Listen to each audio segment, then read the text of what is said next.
ದೇವರು ನಿಮ್ಮನ್ನು ಆಶೀರ್ವಾದ ಮಾಡಲಿ ಎಂಬುದಾಗಿ ನಾನು ಬಯಸ್ತೇನೆ. ಮತ್ತು ವಿಶೇಷವಾಗಿ ಈ ದಿನ ಕರ್ತನು ನೇಮಿಸಿದಂತ ದಿನ ಅಂತೇಳಿ ನಾನು ನಂಬುತ್ತೇನೆ. ಎಲ್ಲ ವೇಳೆಯಲ್ಲಿಯೂ ಎಲ್ಲಾ ಕಾಲದಲ್ಲಿಯೂ ದೇವರು ಅನೇಕ ಅದ್ಭುತವಾದ ಕಾರ್ಯಗಳನ್ನ ಮಾಡುತ್ತಾ ಬರ್ತಾ ಇದ್ದಾನೆ, ಆಶೀರ್ವಾದಗಳನ್ನ ಮಾಡುತ್ತಾ ಬರ್ತಾ ಇದ್ದಾನೆ. ನಾವೆಲ್ಲರೂ ಕೂಡ ಕೆಲವು ನಿಮಿಷಗಳ ಕಾಲ ದೇವರ ವಾಕ್ಯವನ್ನ ದಾನ ಮಾಡಿಕೊಂಡು ಇವತ್ತಿನ ಕಾರ್ಯಕ್ರಮವನ್ನು ನಡೆಸಿಕೊಳ್ಳೋಣ. ಯೆರೆಮೀಯನ ಗ್ರಂಥ 29ನೇ ಅಧ್ಯಾಯ 11ನೇ ವಚನ ಯಾರಾದರೂ ಒಬ್ಬರು ತೆಗೆಯುವುದಾದ್ರೆ 29, 11ನೇ ವಚನ.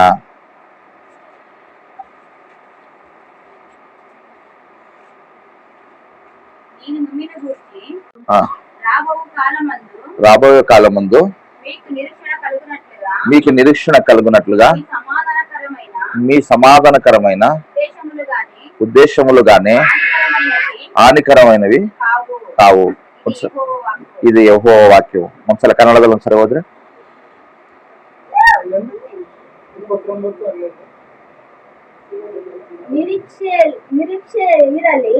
ನಿರೀಕ್ಷೆ ಇರಲಿ ನಾನು ನಿಮ್ಮ ವಿಷಯದಲ್ಲಿ ಮಾಡಿಕೊಳ್ಳುತ್ತಿರುವ ಆಲೋಚನೆಗಳನ್ನ ನಾನೇ ಬಲ್ಲೆನು. ಅವು ಅಹಿತವಾದಂತ ಯೋಚನೆಗಳಲ್ಲ, ಅದು ಹಿತದ ಯೋಚನೆಗಳಾಗಿದೆ. ನೀವು ನನಗೆ ಮೊರೆ ಇಡುವಿರಿ, ನನ್ನನ್ನು ಪ್ರಾರ್ಥಿಸಲು ಹೋಗುವಿರಿ. Hallelujah, hallelujah. ಚೈತನ್ಯನ ಜನ್ಮದಿನದಲ್ಲಿ ದೇವರು ಒಂದು ಮಾತನ್ನು ಹೇಳ್ತಾ ಇದ್ದಾನೆ, ನಾನು ನಿಮಗಾಗಿ ಯೋಚಿಸುವ ಯೋಚನೆಗಳನ್ನು ನಾನೇ ತಿಳಿದಿದ್ದೇನೆ ಹೊರತು ನೀವು ಯಾರು ಕೂಡ ತಿಳಿದಿಲ್ಲ ಅಂತೇಳಿ ಹೇಳ್ತಾ ಇದ್ದಾನೆ. ದೇವರು ಆಲೋಚನೆ ಬೇರೆ, ಮನುಷ್ಯನ ಆಲೋಚನೆ ಬೇರೆ. ನಾವು ನಮ್ಮ ಕುಟುಂಬಗಳನ್ನು ಈ ರೀತಿಯಾಗಿ ಕಟ್ಟಿಕೊಳ್ಬೇಕು, ಈ ರೀತಿಯಾಗಿ ಮನೆ ಕಟ್ಟಬೇಕು, ಈ ರೀತಿಯಾಗಿ ನಮ್ಮ ಮಕ್ಕಳಿಗೆ ವಿದ್ಯಾಭ್ಯಾಸ ಕೊಡಬೇಕು, ಈ ರೀತಿಯಾಗಿ ನನ್ನ ಮನೆಯಲ್ಲಿ ಐಶ್ವರ್ಯವನ್ನ ತಂದುಕೊಳ್ಬೇಕು, ಈ ರೀತಿಯಾಗಿ ವಾಹನಗಳನ್ನ ಕೊಂಡುಕೊಳ್ಬೇಕಂತೇಳಿ ನಾವು ಆಲೋಚನೆಗಳನ್ನ ಮಾಡ್ತೇವೆ. ಆದ್ರೆ ದೇವರ ನಿರೀಕ್ಷೆ ಏನಾಗಿದೆ, ದೇವರ ಆಲೋಚನೆ ಏನಾಗಿದೆ ಅಂದ್ರೆ, ನೀವು ಆಲೋಚನೆ ಮಾಡೋದಕ್ಕಿಂತಲೂ ಹೆಚ್ಚಾಗಿ ನಾನು ನಿಮ್ಮ ವಿಷಯದಲ್ಲಿ ಆಲೋಚನೆ ಮಾಡಿದ್ದೇನೆ. ನಾನು ನಿಮ್ಮ ಆಲೋಚನೆಗಿಂತ ನನ್ನ ಆಲೋಚನೆ ಶ್ರೇಷ್ಠಕರವಾದದ್ದು. ನಾನು ನಿಮ್ಮ ಭವಿಷ್ಯತ್ತು, ನಿಮ್ಮ ಕುಟುಂಬದ ಭವಿಷ್ಯತ್ತನ್ನ ನಾನು ತಿಳಿದಿದ್ದೇನೆ ಅಂತೇಳಿ ದೇವರು ಮತ್ತೊಂದು ಆವರ್ತಲ್ಲಿ ಹೇಳುವಂತದನ್ನ ನಾವು ಈ ವಾಕ್ಯದಲ್ಲಿ ಜ್ಞಾಪಕ ಪಡಿಸಿಕೊಳ್ತಾ ಇದ್ದೇವೆ. ಇವತ್ತು ಚೈತನ್ಯನ ಜೀವನವು ದೇವರ ಕೈಯಲ್ಲಿದೆ ಮತ್ತು ಈ ಕುಟುಂಬದ ಭವಿಷ್ಯತ್ತು ಕೂಡ ದೇವರ ಕೈಯಲ್ಲಿದೆ. ನಾನು ತಿಳಿದಿದ್ದೇನೆ ನೀವು ಯಾರಾಗಿದ್ದೀರಿ, ನಿಮ್ಮ ಭವಿಷ್ಯತ್ತು ಏನಾಗಿರ್ತದೆ, ನಿಮ್ಮ ಕುಟುಂಬ ಏನಾಗಿರ್ತದೆ, ನಿಮ್ಮ ಮನೆಯಲ್ಲಿ ಯಾವ ಆಶೀರ್ವಾದಗಳು ಬರ್ತದೆ ಎಂಬುದಾಗಿ ನನಗೆ ಮಾತ್ರ ಗೊತ್ತು ಅಂತೇಳಿ ಹೇಳ್ತೇನೆ. ಅವು ಶಾಂತಿಯ ಯೋಚನೆಗಳು ಅಂತೆ. ಹಲ್ಲೆಲೂಯಾ. ಶಾಂತಿಗೋಸ್ಕರನೇ ಅಂತೆ, ಸಮಾಧಾನಕ್ಕೋಸ್ಕರ ಅಂತೆ, ಆಶೀರ್ವಾದಕ್ಕೋಸ್ಕರನೇ ನಾನು ನಿಮಗೆ ಯಾವ ರಹಸ್ಯಗಳನ್ನು ಹೇಳದೆ ಎಲ್ಲವೂ ನನ್ನ ಹತ್ತಿರವೇ ಇಟ್ಟುಕೊಂಡಿದ್ದೇನೆ. ಸಮಯ ಬಂದಾಗ ಒಂದೊಂದು ಆಶೀರ್ವಾದಗಳನ್ನ ನಾನು ನಿಮಗೆ ಕೊಡ್ತೇನೆ ಎಂಬುದಾಗಿ ಹೇಳ್ತೇನೆ. ಅದು ಅಪಾಯವಾದವುಗಳಲ್ಲ, ನಿಮಗೆ ಭವಿಷ್ಯತ್ತು ಮತ್ತು ನಿರೀಕ್ಷೆ ಕೊಡಲು ನಾನು ನಿಮಗೋಸ್ಕರ ತೀರ್ಮಾನ ಮಾಡಿದಂಥದ್ದು ಅಂತೇಳಿ ಯೆರೆಮೀಯನ ಗ್ರಂಥದಲ್ಲಿ ದೇವರು ಹೇಳುವಂತದನ್ನ ನಾವು ನೋಡುತ್ತಾ ಇದ್ದೇವೆ. ಈ ಗ್ರಂಥದಲ್ಲಿ ಹೇಳಿದ ಹಾಗೆ ನಾವು ನಿರೀಕ್ಷೆ ಉಳ್ಳವರಾಗಿರಬೇಕು ಮತ್ತು ನಮ್ಮ ಭವಿಷ್ಯತ್ತು ಕೂಡ ದೇವರ ಕೈಯಲ್ಲಿದೆ. ಆತನು ಹೇಳ್ತಾ ಇದ್ದಾನೆ, ನಾನು ನಿಮ್ಮ ಹಿತಕ್ಕಾಗಿ, ನಾನು ನಿಮ್ಮ ಕುಟುಂಬಗಳಿಗಾಗಿ ಪ್ರತಿ ಗಳಿಗೆಗಳಲ್ಲಿ ನಾನು ಆಲೋಚಿಸುವುದಲ್ಲದೆ ನಾನು ಸಮಯಕ್ಕೆ ತಕ್ಕ ಹಾಗೆ ನಾನು ನಿಮ್ಮನ್ನು ಆಶೀರ್ವಾದ ಮಾಡುತ್ತೇನೆ ಎಂಬುದಾಗಿ ದೇವರು ವಾಗ್ದಾನವನ್ನು ಕೊಡ್ತಾನೆ. ಇನ್ನು ವಿಶೇಷವಾಗಿ ನಾವು ದೇವರ ವಾಕ್ಯವನ್ನ ಇನ್ನೂ ಅರ್ಥ ಮಾಡಿಕೊಳ್ಬೇಕಂತ ಹೇಳುವ ಇವತ್ತು ಈ ಕುಟುಂಬದಲ್ಲಿ ಕೂಡ ಮತ್ತೊಂದು ಕುಟುಂಬ ಪ್ರಾರ್ಥನೆ ನಡೀತಾ ಇದೆ. ಜನ್ಮದಿನವನ್ನು ನಾವು ಆಚರಿಸಿಕೊಳ್ತಾ ಇದ್ದೇವೆ ಅಂದ್ರೆ ಕರ್ತನು ಮಾಡಿದಂತ ಮೇಲುಗಳನ್ನ ನಾವು ನೆನೆಸಿಕೊಳ್ಬೇಕನ್ನೋದು ಕೂಡ ಮರೆಯಬಾರದು ಎಂಬುದಾಗಿ ನಾನು ಹೇಳ್ತೇನೆ. ದಾವೀದನು ಬರೆದಂತ ಕೀರ್ತನೆ 21ನೇ ಅಧ್ಯಾಯದಲ್ಲಿ 1ನೇ ವಚನ, 2, 3, 4, 7 ವಚನಗಳಲ್ಲಿ ದೇವರು ಹೇಳ್ತಾನೆ, ಅರಸನನ್ನು ಆಶೀರ್ವಾದ ಮಾಡಿದ ಹಾಗೆ, ಅರಸನ ವಿಜಯದಲ್ಲಿ, ಅರಸನ ಒಂದು ಮಹಿಮೆಯಲ್ಲಿ ಯಾವ ರೀತಿಯಲ್ಲಿ ಆನಂದ ಪಡ್ತಾನೋ ಒಬ್ಬ ಅರಸನು, ಆ ರೀತಿಯಲ್ಲಿ ನಾನು ನಿನ್ನನ್ನು ಆಶೀರ್ವದಿಸುತ್ತೇನೆ, ನಾನು ನಿಮ್ಮ ಮನೆಗಳನ್ನ ಬಲಪಡಿಸುತ್ತೇನೆ, ನೀವು ಸ್ತುತಿ ಗೀತೆಗಳನ್ನ ಹಾಡಿರಿ, ಕೊಂಡಾಡಿರಿ ನನ್ನನ್ನು ಎಂಬುದಾಗಿ ದೇವರು ಹೇಳುವಂತದನ್ನ ನಾವು ನೋಡುತ್ತೇವೆ. ದಾವೀದನು ಬರೆದ ಕೀರ್ತನೆ 21 1ನೇ ವಚನದಲ್ಲಿ ಹೇಳ್ತಾನೆ, ಯೆಹೋವನೇ ನಿನ್ನ ಪರಾಕ್ರಮದಲ್ಲಿ ಅರಸನು ಸಂತೋಷಿಸುತ್ತಾನೆ, ನೀನು ಉಂಟು ಮಾಡಿದ ಜಯಕ್ಕಾಗಿ ಎಷ್ಟೋ ಆನಂದ ಪಡುತ್ತಾನೆ ಅಂತೆ. ಹಲ್ಲೆಲೂಯಾ. ಈ ಮನೆಯಲ್ಲಿ ಇವತ್ತು ಆನಂದವನ್ನು ಉಂಟು ಮಾಡಿದಂತವನು ದೇವರಾಗಿದ್ದಾನೆ. ಇವತ್ತು ಈ ಕುಟುಂಬದಲ್ಲಿ ಜಯವನ್ನು ಕೊಟ್ಟಿದ್ದಾನೆ. ಈ ಕುಟುಂಬದಲ್ಲಿ ಪರಾಕ್ರಮವುಳ್ಳಂತ ನನ್ನ ದೇವರು ಅರಸನು ಸಂತೋಷ ಪಡುವ ಹಾಗೆ, ಈ ಮನೆಗೆ ಸಂತೋಷ ಪಡುವ ಹಾಗೆ, ಮಗನನ್ನು 11 ವರ್ಷಗಳ ಕಾಲ ದೇವರು ಕಾದು ಕಾಪಾಡಿ ಸಂರಕ್ಷಿಸಿ ಆಶೀರ್ವಾದಿಸಿ ಅವನ ಆಯುಷ್ಯನ ಕೊಟ್ಟು ಮುಂದಿನ 12ನೇ ವರ್ಷಕ್ಕೆ ಹೋಗುವಂತ ಕೃಪೆ ಕೊಟ್ಟಿದ್ದಕ್ಕಾಗಿ ನಾವೆಲ್ಲರೂ ಕರ್ತನಲ್ಲಿ ಆನಂದ ಪಡಬೇಕಂತೆ. ಹಲ್ಲೆಲೂಯ. ಈ ವಾಕ್ಯದಲ್ಲಿ ಹೇಳ್ತಾ ಇದ್ದಾನೆ, ಆನಂದ ಪಡುವವರಾಗಿ ನೀವಿರಿ, ಇದು ಜಯದ ಜೀವಿತ, ಇದು ಆಶೀರ್ವಾದದ ಜೀವಿತ ಅಂತೇಳಿ 1ನೇ ವಚನದಲ್ಲಿ ದೇವರು ಹೇಳುವಂತದನ್ನು ನಾವು ನೋಡುತ್ತೇವೆ. 2ನೇ ವಚನದಲ್ಲಿ ಮನೆಗೆ ದೇವರು ಆಶೀರ್ವಾದವಾಗಿ ಹೇಳ್ತಾನೆ, ನೀನು ಅವನ ಪ್ರಾರ್ಥನೆಯನ್ನು ನಿರಾಕರಿಸದೆ ಅವನ ಇಷ್ಟಾರ್ಥವನ್ನು ನೆರವೇರಿಸಿದೆಯಲ್ಲ ಅಂತ ಹೇಳ್ತಾನೆ ವಾಕ್ಯದಲ್ಲಿ. ಇಲ್ಲಿ ದಾವೀದನು ಒಂದು ಮಾತನ್ನು ಹೇಳ್ತಾನೆ, ನಮ್ಮ ಪ್ರಾರ್ಥನೆಗಳನ್ನು ನಿರಾಕರಿಸಲಿಲ್ಲ ಅಂತೆ. ಹಾಗೆ ಇವರ ಕುಟುಂಬದ ಪ್ರಾರ್ಥನೆಗಳನ್ನು ದೇವರು ನಿರಾಕರಿಸದೆ ತನ್ನ ಮಕ್ಕಳಿಗಾಗಿ ಮಾಡಿದ ಪ್ರಾರ್ಥನೆಗಳನ್ನ ದೇವರು ಕೇಳಿದ್ದಾನೆ, ಕುಟುಂಬಕ್ಕಾಗಿ ಮಾಡಿದ ಪ್ರಾರ್ಥನೆಗಳನ್ನ ದೇವರು ಕೇಳಿದ್ದಾನೆ, ಅವರ ಕಷ್ಟಗಳಿಗಾಗಿ ಮಾಡಿದ ಪ್ರಾರ್ಥನೆಗಳನ್ನ ದೇವರು ಕೇಳಿದ್ದಾನೆ. ಕೇಳುವುದಕ್ಕೆ ಮುಖ್ಯವಾದಂತ ಉದ್ದೇಶ ಏನಂದ್ರೆ, ನಾವು ನಮ್ಮ ಮನೆಗಳಲ್ಲಿ ದೇವರ ಮೇಲೆ ನಂಬಿಕೆಯಿಂದ, ನಿರೀಕ್ಷೆಯಿಂದ ಪ್ರಾರ್ಥನೆ ಮಾಡುವವರಾಗಿ, ದೇವರಿಗೆ ಭಯಪಡುವವರಾಗಿ, ವಿಶ್ವಾಸದಿಂದ ದೇವರನ್ನು ಎದುರು ನೋಡುವಂತ ಕುಟುಂಬಗಳನ್ನ ದೇವರು ಎಂದಿಗೂ ಮರೆತು ಹೋಗೋದಿಲ್ಲ.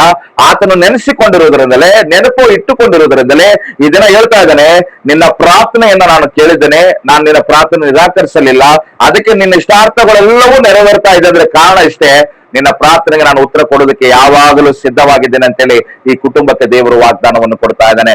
ಮಕ್ಕಳ ಪ್ರಾರ್ಥನೆ ಆಗಿರಲಿ, ಕುಟುಂಬ ಪ್ರಾರ್ಥನೆ ಆಗಿರಲಿ, ಮತ್ತು ಮನೆಯ ಯಜಮಾನನ ಪ್ರಾರ್ಥನೆ ಆಗಲಿ, ದೇವರು ಇಷ್ಟಪಡುತ್ತಾ ಇದ್ದೇನೆ ಅನ್ನೋದನ್ನ ನಾವು ಮರೆಯಕೂಡದು ಎಂಬುದಾಗಿ ದೇವರ ವಾಕ್ಯವು ಹೇಳ್ತಾ ಇದೆ. 3ನೇ ವಚನದಲ್ಲಿ ದೇವರ ವಾಕ್ಯವು ಹೇಳ್ತಾ ಇದೆ, ನಾನಾ ಶುಭಗಳೊಡನೆ ನೀನೇ ಅವನನ್ನು ಎದುರುಗೊಂಡಿಯಲ್ಲ. ಹಲ್ಲೆಲೂಯ.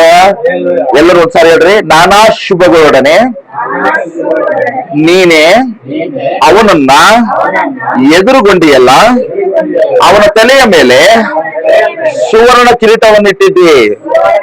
ಹಲ್ಲೆಲೂಯ. ಈಗ ಹೇಳ್ರಿ, ನನ್ನ ತಲೆಯ ಮೇಲೆ ಯೇಸುವು ಸುವರ್ಣ ಕಿರೀಟವನ್ನ ಇಟ್ಟಿದ್ದಾನೆ. ಹಲ್ಲೆಲೂಯ. ಇವತ್ತು ಈ ಮನೆಗಳಲ್ಲಿ ಶುಭಗಳನ್ನು ಕೊಟ್ಟಾತನೂ ಆತನೇ, ಆಶೀರ್ವಾದಗಳನ್ನು ಮಾಡಿದಾತನೂ ಆತನೇ ಅಂತ ಹೇಳ್ತಾನೆ. ನಮ್ಮ ತಲೆಗಳ ಮೇಲೆ ಕಿರೀಟವನ್ನು ಇಟ್ಟಾತನೂ ಕೂಡ ನಾನೇ ಅಂತೇಳಿ ದೇವರು ಹೇಳ್ತಾ ಇದ್ದಾನೆ.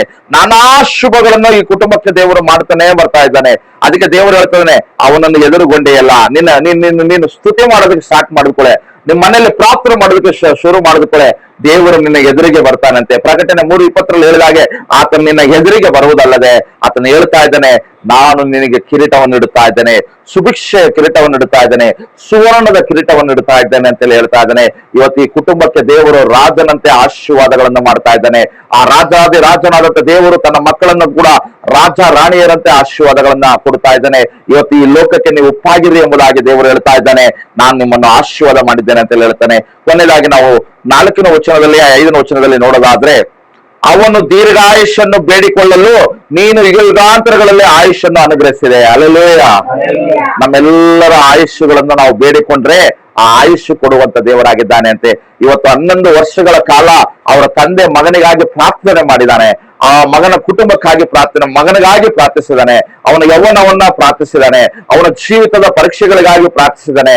ಅವನ ವಿದ್ಯಾಭ್ಯಾಸಕ್ಕಾಗಿ ಕುಟುಂಬ ಪ್ರಾರ್ಥನೆಗಳನ್ನ ಮಾಡಿದಾಗ ದೇವರು ವಾಗ್ದಾನ ರೀತಿಯಲ್ಲಿ ಮತ್ತೆ ಹೇಳ್ತಾ ಇದ್ದಾನೆ, ಮುಂದಿನ ವರ್ಷವೂ ಕೂಡ, ಮುಂದಿನ ದಿನಗಳು ಕೂಡ ನಾನು ನಿನ್ನ ಪ್ರಾರ್ಥನೆಯನ್ನು ಕೇಳಿ ದೀರ್ಘಾಯುಷ್ಯನ್ನು ಕೊಟ್ಟಿದ್ದೇನೆ. ನೀನು ಬೇಡಿಕೊಂಡಿರುವುದರಿಂದ ಯುಗಾಂತರಗಳಲ್ಲಿ ಆಯುಷನ್ನು ಅನುಗ್ರಹಿಸುತ್ತೇನೆ. ಅಂದ್ರೆ ನಾನು ಸಂಪೂರ್ಣವಾದ ಆಯುಷ್ಯನಿಂದ ನಿನ್ನ ಮಗನನ್ನ ಕಾಪಾಡುತ್ತೇನೆ ಎಂಬುದಾಗಿ ಈ 4ನೇ ವಚನದಲ್ಲಿ ದೇವರು ಹೇಳುವಂತದನ್ನ ನಾವು ಗಮನದಲ್ಲಿ ಇಟ್ಟುಕೊಳ್ಬೇಕು. ಇಲ್ಲಿ ನಾವು ಗಮನಿಸಬೇಕಾದದ್ದು ಏನು ಅನ್ನೋದಾದ್ರೆ, ನಮ್ಮ ಪ್ರಾರ್ಥನೆಗಳನ್ನು ದೇವರು ನಿರಾಕರಿಸದೆ ನಮ್ಮ ಇಷ್ಟಾರ್ಥಗಳನ್ನ ನೆರವೇರಿಸಿದ್ದಾನೆ ಮತ್ತು ನಾನಾ ಶುಭಗಳೊಡನೆ ನಿನ್ನನ್ನು ಎದುರುಗೊಂಡಿದ್ದಾನೆ ದೇವರು. ಮತ್ತು ನಿನ್ನ ತಲೆಗೆ ಸುವರ್ಣ ಕಿರೀಟವನ್ನು ಇಟ್ಟಿದ್ದಾನೆ ಈ ಕುಟುಂಬಕ್ಕೆ. ಮತ್ತು ವಿಶೇಷವಾಗಿ ದೀರ್ಘಾಯುಷ್ಯನ್ನು ನೀನು ಬೇಡಿಕೊಳ್ಳುವಾಗ ಯುಗಾಂತರಗಳಲ್ಲಿಯೂ ನಿಮ್ಮ ಕುಟುಂಬದವರಿಗೆ ಸಂಪೂರ್ಣವಾದ ಆಯುಷ್ಯನ್ನು ನಾನು ಕೊಡುವೆನು, ಅನುಗ್ರಹಿಸಿದ್ದೇನೆ ಅಂತೇಳಿ ವಾಗ್ದಾನವನ್ನು ಕೊಡ್ತಾನೆ. 5ನೇ ವಚನದಲ್ಲಿ ಹೇಳ್ತಾನೆ, ನಿನ್ನ ರಕ್ಷಣಾ ಕಾರ್ಯದಿಂದ ಅವನ ಘನತೆಯು ಬಹುವೃದ್ಧಿ ಆಯಿತು, ಮಹಿಮಾ ಪ್ರಭಾವಗಳು ಅವನಿಗೆ ಬರಮಾಡಿದಿ, ಅವನಿಗೆ ಶಾಶ್ವತವಾದ ಸೌಭಾಗ್ಯ ನಿಧಿಯನ್ನು ದಯಪಾಲಿಸಿದಿ, ಅವನನ್ನು ನಿನ್ನ ಸನ್ನಿಧಿಯಲ್ಲಿ ಅತ್ಯಾನಂದ ಪಡಿಸಿದಿ. ಅರಸನು ಯೆಹೋವನಲ್ಲಿಯೇ ಭರವಸೆ ಇಟ್ಟಿದ್ದಾನೆ, ಪರಸ್ಪರನ ಕೃಪೆಯ ದಸೆಯಿಂದ ಅವನು ಕದಲುವುದೇ ಇಲ್ಲ ಅಂತೇಳಿ ಹೇಳ್ತಾನೆ. ಹಲ್ಲೆಲೂಯ. ಇನ್ನು 4, 5, 6, 7 ವಚನಗಳಲ್ಲಿ ಹೇಳುವಾಗ ಘನತೆ, ಗೌರವ, ಐಶ್ವರ್ಯ, ಸಮಾಧಾನ ಎಲ್ಲವುಗಳಲ್ಲಿ ಆನಂದ ಪಡುವಾಗ ದೇವರು ಈ ಕುಟುಂಬಕ್ಕೆ ಮತ್ತೆ ನಾನು ಕೊಡುತ್ತೇನೆ ಎಂಬುದಾಗಿ ವಾಗ್ದಾನವನ್ನು ಕೊಡ್ತಾ ಇದ್ದಾನೆ. ಪರಸ್ಪರನ ಕೃಪೆಯು ಈ ಮನೆಯ ಮೇಲೆ ಇದೆ. ಇವತ್ತು ವಾಕ್ಯ ಕೇಳುವ ನಾನು ನಿಮ್ಮೆಲ್ಲರಿಗೂ ಹೇಳ್ತೇನೆ, ಪ್ರಾರ್ಥನೆ ಮಾಡ್ರಿ, ವಾಕ್ಯಗಳ ಮೇಲೆ ಆಧಾರಗೊಳ್ಳಿರಿ, ವಿಶ್ವಾಸದಿಂದ ಬದುಕಿರಿ, ನಿರೀಕ್ಷೆಯಿಂದ ಎದುರುಗೊಳ್ಳಿರಿ, ತಾಳ್ಮೆಯಿಂದ ಎದುರು ನೋಡ್ರಿ. ನಿಮ್ಮ ಆಶೀರ್ವಾದ ನಿಮ್ಮನ್ನು ಬಿಟ್ಟು ಹೋಗುವುದಿಲ್ಲ. ನಿಮ್ಮ ಕುಟುಂಬಕ್ಕೆ ಖಂಡಿತವಾಗಿ ಆಶೀರ್ವಾದಗಳು ಬರುವುದುಂಟು. ಆಯುಷನ್ನ ದೇವರು ಕೊಡ್ತಾನೆ, ಆರೋಗ್ಯವನ್ನ ದೇವರು ಕೊಡ್ತಾನೆ, ಸಮೃದ್ಧಿಯನ್ನ, ಸರ್ವನಿಧಿಯನ್ನ, ಐಶ್ವರ್ಯವನ್ನ ದೇವರು ಕೊಡುತ್ತೇನೆ ಎಂಬುದಾಗಿ ಈ ಕುಟುಂಬಕ್ಕೆ ಮತ್ತೊಂದು ಆವರ್ತದಲ್ಲಿ ದೇವರು ವಾಗ್ದಾನವನ್ನು ಕೊಡುವಂತದನ್ನ ನಾವು ನೋಡ್ತಾ ಇದ್ದೇವೆ. ಪರಾಕ್ರಮಿಯಾದಂತ ನನ್ನ ದೇವರು, ನನ್ನ ಯೇಸು ನಮ್ಮನ್ನು ಕೈ ಬಿಡುವುದಿಲ್ಲ ಎಂಬುದಾಗಿ ದೃಢ ಸಂಕಲ್ಪದಿಂದ ನಾವು ಇರಬೇಕೆಂಬುದಾಗಿ ನಾನು ನಿಮ್ಮೆಲ್ಲರಿಗೂ ಬೇಡಿಕೊಳ್ತೇನೆ. ಈ ಲೋಕದಲ್ಲಿ ನೋಡ್ರಿ, ನಾವು ಆತನನ್ನ ಹುಡುಕಲಾರದೆ ಇದ್ರೆ ಸೋತು ಹೋಗ್ತೇವೆ. ಆತನ ಹುಡುಕುತ್ತಾ ಇರುವುದರಿಂದಲೇ ಇವತ್ತು ನಾವು ಆಶೀರ್ವಾದಗಳನ್ನು ಹೊಂದಿಕೊಳ್ತೇವೆ. ಇವತ್ತು ನಮ್ಮನ್ನು ಮುಖಾಮುಖಿಯಾಗಿ ದೇವರು ನೋಡ್ತಾ ಇದ್ದಾನೆ. ಅಬ್ರಾಹ್ಮನು ಕಂಡ ಸಮ್ಮುಖ ಇವತ್ತು ನಾವು ನೋಡ್ತಾ ಇದ್ದೇವೆ ಅಂದ್ರೆ ನಾವು ಧನ್ಯರಾಗಿದ್ದೇವೆ. ನಮ್ಮ ಕುಟುಂಬಗಳ ಮೇಲೆ ದೇವರ ಪ್ರೀತಿ ಇದೆ. ನಿಮ್ಮ ಪ್ರಾರ್ಥನೆಗಳನ್ನ ಕೇಳಿ ಪ್ರತಿ ತಿಂಗಳು, ಪ್ರತಿ ಗಳಿಗೆ, ಪ್ರತಿ ಸಮಯ ದೇವರು ಕಾಲು ಕಲ್ಲಿಗೆ ತಗಲದಂತೆ ನಿಮ್ಮ ಕುಟುಂಬಗಳನ್ನ ಕಾಪಾಡಿ ಆಯುಷ್ಯನ್ನು ಕೊಟ್ಟು ಆಶೀರ್ವಾದಿಸಿ ಉನ್ನತವಾಗಿ ನಿಮ್ಮ ಮನೆಗಳನ್ನ ಬೆಳೆಸಿದ್ದಾನೆ ಅನ್ನೋದನ್ನ ನೀವು ಮರಿಬೇಡ್ರಿ. ಇವತ್ತು ಕೀರ್ತನೆ 21ನೇ ಅಧ್ಯಾಯದಲ್ಲಿ 1 5 6 7 ವಚನಗಳಲ್ಲಿ ಹೇಳಿದ ಹಾಗೆ ಚೈತನ್ಯನ ಮುಂದಿನ ಭವಿಷ್ಯತ್ತು ಜ್ಞಾನದಿಂದ ತುಂಬಲ್ಪಡ್ತದೆ. ಆ ಯೌವನಸ್ಥನು ಆರೋಗ್ಯವಾಗಿ ಬದುಕುವಂತನಾಗಿದ್ದಾನೆ. ಅವನ ಯೌವನಸ್ಥನಿಗೆ ಒಳ್ಳೆಯ ಸ್ನೇಹಿತರನ್ನು ದೇವರು ಕೊಡುವಾತನಾಗಿದ್ದಾನೆ. ಮತ್ತು ಪ್ರಾರ್ಥನೆಯಲ್ಲಿ ಅವನು ಒಂದು ವೇಳೆ ನಿರಂತರವಾಗಿ ಇರುವುದಾದರೆ ಅವನಿಗೆ ಅಪಜಯವಿಲ್ಲದಂತೆ ದೇವರು ಕಾಪಾಡಿ ಆಶೀರ್ವಾದಗಳನ್ನು ಮಾಡುತ್ತಾನೆ. ಇವತ್ತು ತಂದೆ ತಾಯಿಗಳು ಮಾಡಿದ ಪ್ರಾರ್ಥನೆಗಳು ತನ್ನ ಮಗನ ಭವಿಷ್ಯತ್ತನ್ನು ನಿರ್ಮಾಣ ಮಾಡ್ತಾ ಇದೆ. ತಂದೆ ತಾಯಿಗಳ ಪ್ರಾರ್ಥನೆಗಳಿಂದ ಇವರ ಕುಟುಂಬ ಕಟ್ಟಲ್ಪಡ್ತಾ ಇದೆ. ಇವತ್ತು ಅನೇಕ ಆಶೀರ್ವಾದಗಳನ್ನು ಇವತ್ತು ಕಾಣುವಾಗೆ, ಇವತ್ತು ಆನಂದ ಪಡುವಾಗೆ ದೇವರ ಪ್ರಸನ್ನತೆ, ದೇವರ ಕೃಪೆ ಈ ಮನೆ ಒಳಗಡೆ ಕಾರ್ಯ ಮಾಡಿದನ್ನ ನಾವು ನೆನೆಸಿಕೊಳ್ಳಬೇಕೆಂಬುದಾಗಿ ನಾನು ಮತ್ತೊಂದು ಆವೃತ್ತಿಯಲ್ಲಿ ನಿಮ್ಮೆಲ್ಲರಿಗೂ ತಿಳಿಸ್ತಾ ಇದ್ದೇನೆ. ಇಂಥ ಒಂದು ಭಾಗ್ಯ ಯಾರಿಗೂ ಕೂಡ ಇಲ್ಲ, ಇಂಥ ಒಂದು ಆಶೀರ್ವಾದ ಯಾರಿಗೂ ಕೂಡ ಇಲ್ಲ. ಯಾಕಂದ್ರೆ ಬೆಳಿಗ್ಗೆ ಎದ್ದೇಳುವಂತ ಸ್ಥಿತಿ ನಮಗಿದೆ ಇಲ್ಲೋ ಗೊತ್ತಿಲ್ಲ. ಯಾಕಂದ್ರೆ ನಮ್ಮ ಜೀವಿತ ನೀರಿನ ಮೇಲೆ ಇರುವಂತ ಗುಳ್ಳೆ ಆಗಿದೆ.